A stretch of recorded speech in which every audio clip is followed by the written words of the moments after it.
This chip costs $10,000. It makes you 25% more productive, and billionaires are already using it. I'm not talking about some distant sci-fi fantasy.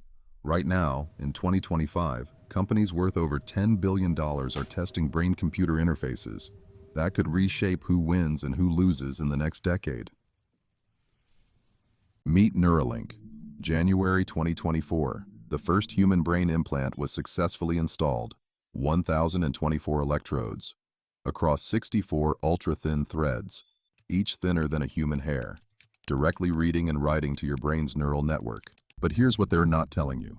This technology isn't being developed for productivity. That's just the beginning. The real goal is something far more radical. Your brain operates on electrical signals.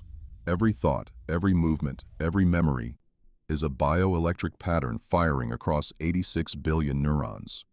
Brain-computer interfaces don't create new abilities. They amplify and extend what's already there.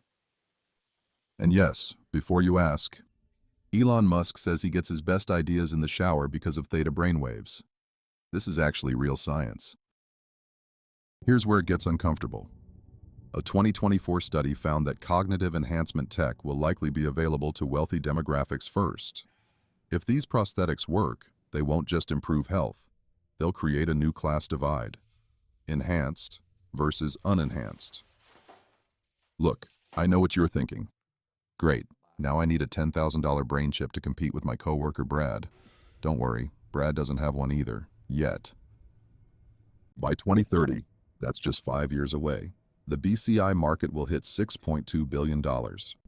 Companies are already running trials. Surgeons monitoring cognitive load during operations. Dental practices timing procedures based on patient brain stress levels. This isn't coming. It's here. Remember when I said productivity wasn't the real goal? Here it is. Neural lace, an AI layer that grows alongside your brain. The end game isn't making you better at your job. It's merging you with artificial intelligence itself. McKinsey projects that AI could add $4.4 trillion in productivity. But here's the catch. 42% of current jobs are exposed to AI automation, not replaced, exposed. Brain augmentation isn't about working harder. It's about becoming the human. AI can't replace. You might not get a Neuralink implant next year, but neurofeedback training, non-invasive brain stimulation, those are available now. The military already uses them for cognitive enhancement. Elite athletes use them to perform under pressure, and the price is dropping every quarter. But we need to talk about something important: privacy, consent, mental autonomy. When someone can read your brain signals, who owns that data? These aren't sci-fi questions anymore. We need ethical frameworks before this goes mainstream, and they need to exist yesterday.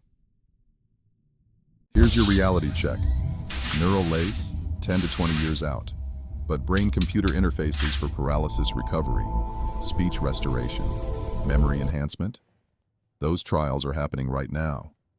The question isn't if this technology will change society. The question is, will you be ready when it does? Or will you learn about it from someone who already has it?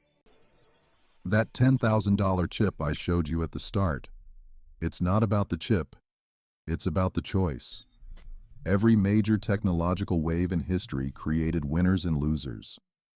Not because of the technology, but because of who chose to understand it early.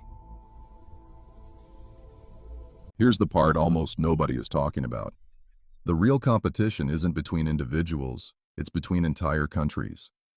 Right now, governments around the world are quietly funding brain-computer interface labs, not for medical recovery, but for something far more strategic: enhanced decision-making, faster intelligence analysis, higher quality leadership under pressure. Because here's the truth. If one nation figures out how to enhance cognitive performance at scale, even by 10%, that becomes an economic weapon. Companies know this too. Behind closed doors, major corporations are already testing neural monitoring tools to reduce burnout, optimize focus windows, and boost productivity in real time. Not 10 years from now, right now. We're entering a new kind of arms race, not nuclear, not digital, cognitive. And the countries and companies that win it will shape the entire next century. But before you start imagining a perfect future, there's something darker we need to address. If a device can read your brain signals, it can influence them too. Think about it. Your emotions, your focus, your impulses are just patterns of electrical activity. Change the pattern, and you change the person. We already do this in medicine. Neurostimulation helps treat depression, PTSD, even addiction. This technology is healing people. But what happens when the same tools move from hospitals to corporations? Imagine being shown ads that adjust in real time based on your stress level.